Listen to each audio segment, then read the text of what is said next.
təşkil olunmuş monitorinq imtahanının Azərbaycan dili suallarının izahını verəcəyik. İzaha keçməzdən öncə mütləq şəkildə kanalımıza abunə olub bildirişləri aktiv edin ki, növbəti günlərdə, növbəti illərdə edəcəyimiz paylaşımlardan dərhal xəbərdar olasınız. Birinci suala baxırıq. Görək birinci sualda bizdən nə istəyir? 1 və 3-cü tapşırıqlar heç bir mətnə aid deyil. Onları müstəqil şəkildə cavablandıracaqsınız. Verilmiş cümlələrin birində işlənmiş can qoymaq ifadəsinin əvəzində işlənə bilən ifadəni müəyyən edin. Can qoymuşam ifadəsi dəridən qabaqdan çıxmaq, bir də qan-tərə batmaq anlamını ifadə edir. Biz sınaq imtahanlarında da bu tipli test tapşırıqlarından istifadə etmişdik. Yəqin ki, xatırlayırsınız. Cana qoymaq və baş sındırmaq anlamını ifadə eləmir. Yəni, dəridən qabıqdan çıxmaq, bir də qan-tərə batmaq anlamını ifadə etmiş olur və doğru cavab olur B variantı. İkinci sualın izahına baxırıq. Hansı cümlədə məcazi mənada işlənmiş söz var? Burada birbaşa doğru cavabı göstərəcəyik. B variantı doğru cavabdır. Nəyə görə? Baxın, burada bala çıxardıqları dövrdə zağcalar daha çox işləməli olurlar. İşləməli olmaq, yəni məcazi anlamda, məcazi anlamı ifadə edir. Ona görə də bu cavab doğru cavab hesab olunacaq. Eyni zamanda 3 nömrəli tapşırığı da biz sınaqlarda istifadə etmişdik. Həmçinin 2 nömrəli tapşırığı da. Yəni, bu tipli tapşırıqlar daha çox bizim testlərdə olubdur. Sınaqlarda iştirak edən şagirdlərin məlumatı vardır. Burada preparat sözündən, sözün mənasını istəyir. Təbii ki, dərmandır. Yəni, xörək düzü, gübrə və yuyucu toz deyil. Preparat sözü mütəxəssislər kimyəvi preparatlar, yəni dərmanlar anlamını ifadə etmiş olur və 3-də də olur. Doğru cavab A variantı. Keçək növbəti testin izahına. Bura qədər hələ də kanalımıza abunə deyilsinizsə, mütləq şəkildə kanalımıza abunə olun. Biz burada mətnlə tanış olmayacaq, yəni mətni oxumayacağım ki, vaxt getməsin. Birbaşa suallara keçirəm. Yəqin ki, mətni özünüz oxuyubsunuz, tanışsınız. Doğru cavabı birbaşa səsləndirəcəyəm sizin üçün. Demək, 4 nömrəli, bir də 4-dən 12-yə qədər olan tapşırıqlar mətnlə bağlıdır. 4 nömrəli tapşırığa baxırıq. Mətnin məzmununda və hekayənin xəritəsinə əsasən səhvləri müəyyən edəcəyik. Baxın, səhvlər. Deyir ki, hadisə, baxın, yanğının baş verməsi və göbələklərin bişirilməsi. Biz burada səhvi axtarırıq. Göbələklər təbii ki, gündüz vaxtı bişirilmişdi, amma meşədə bişirilmişdi, şəhərdə yox. Demək, səhv olan biri 2-dir. Ona görə B variantı ilə C variantı heç vaxt ola bilməz. 2 variant arasında qalırıq. Yanğın baş vermişdi. Gündüz deyil, gecə baş verib, meşədə baş verib. Doğrudur. Gündüz göbələklər bişirilib, bu da doğrudur. Şəhərdə baş verməyib, eyni zamanda yanğın da gecə baş verib, gündüz baş verməyibdir.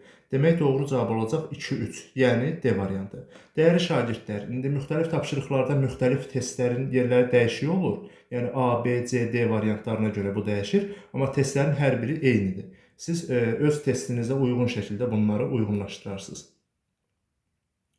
Yəni doğru cavab oldu 2-3, yəni D variantı. Yəni 4 nömrəli tapşırığın doğru cavabı olur D variantı. İndi keçirik 5-ə. 5-də mətndə verilmiş ifadələrdən hansı məcazi mənadadır? Burada B variantı olacaq. Birbaşa deyirik. Nəyə görə? Közərən bir qığılcımın yuxudan oyanması. O yuxudan oyanmaq insana aid bir anlayışdır. Bu anlayışı hər hansı bir cansız əşya üzərinə köçürtməklə məcazi mənalı ifadə yaratmış oluruq. Yəni qığılcım, alov və s. bunlar yuxudan oyana bilməz. Doğru cavab olur 5-də B variantı. Keçirik növbəti tapşırığın izahına.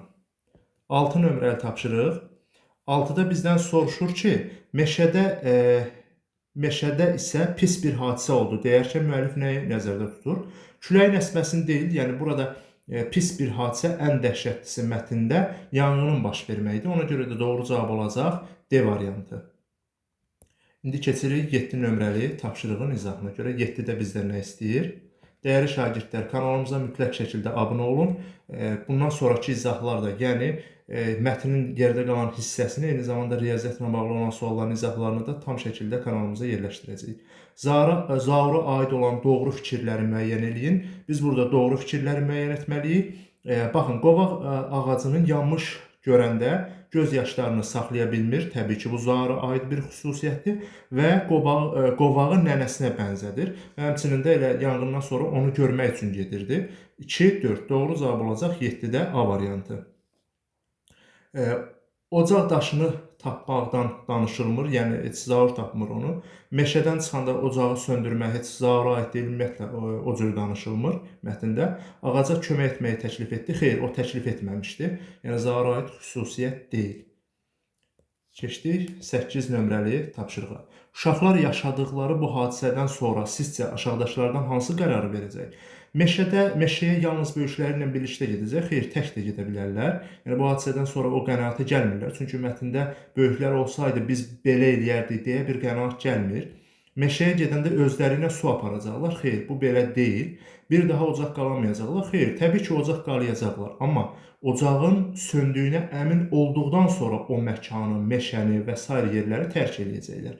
Yəni bu mətndən çıxan əsas nəticə budur. Şagirdlərin çıxartdıqları nəticə bu olacaq. 8-də olacaq doğru cavab C variantı. Keçirik 9 nömrəli tapşırığın izahına.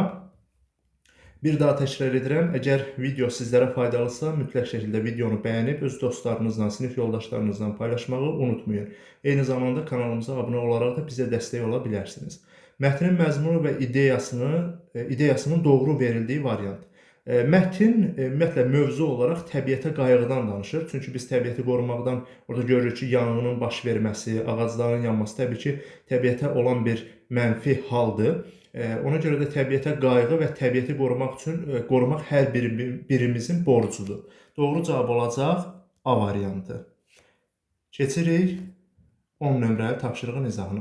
Onlar inanırdılar ki, qovaq yenidən yaşıllaşacaq fikrini əsaslandırılması hansı variantda verilmişdir? Mətndə də var bu fikir.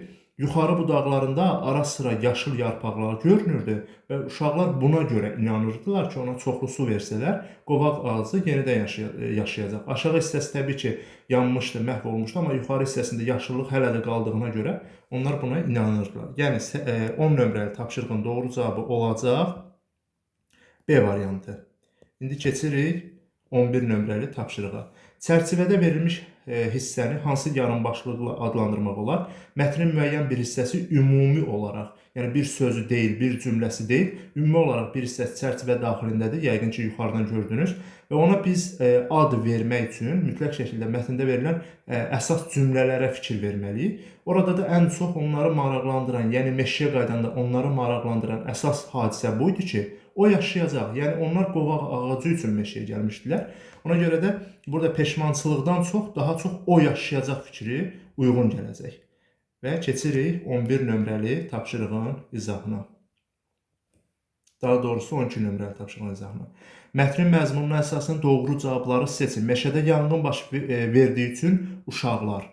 Demək, özlərini bu yanğına səbəb olma ehtimallarına çox üzüldülər. Bəli, çünki onlar səbəb olmuşdu və ehtimalı var idi. Yəni, təbii ki, ola bilər başqa bir hadisədən də olsun, başqa bir şəxsin də səhlənkarlığından olsun bu hadisə, amma özlərinin olma ehtimalını biləndə üzüldülər. Demək, bir uyğun gələcək.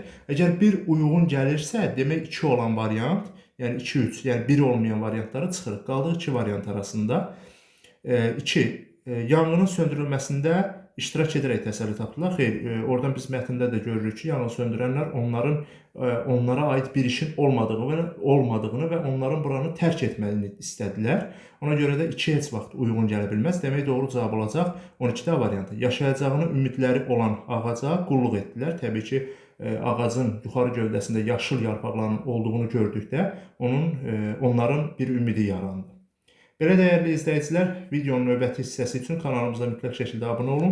Videonu öz yaxınlarınızla paylaşmağı unutmayın. Hələlik.